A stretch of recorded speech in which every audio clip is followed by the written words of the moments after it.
शतरंज का खेल हारने के बाद पांडवों को 12 साल का वनवास और 1 साल का अज्ञातवास भोगना पड़ा था। ये बात आप सभी जानते हैं, लेकिन क्या आप ये जानते हैं कि उन 13 सालों में पांडव कब कब कहाँ कहाँ रहे थे?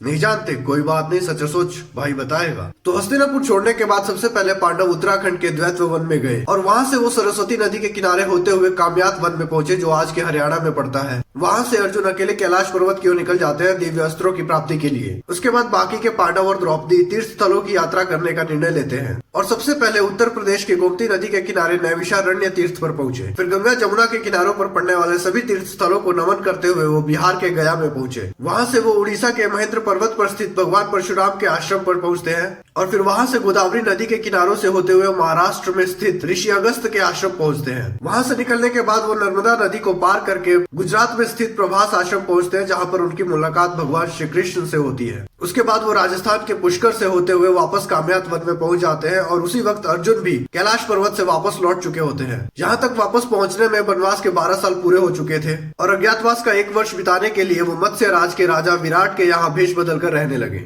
और 13 साल पूरे हो जाने के बाद वो वापस इंद्रप्रस्थ लौटते हैं और दुर्योधन से अपने लिए 5 गांवों की मांग करते हैं। बाकी आप लोगों के हिसाब से क्या है सच सोच कमेंट्स में बताइए। और अगर वीडियो वॉच किया लेकिन फॉलो नहीं किया तो फिर क्या किया?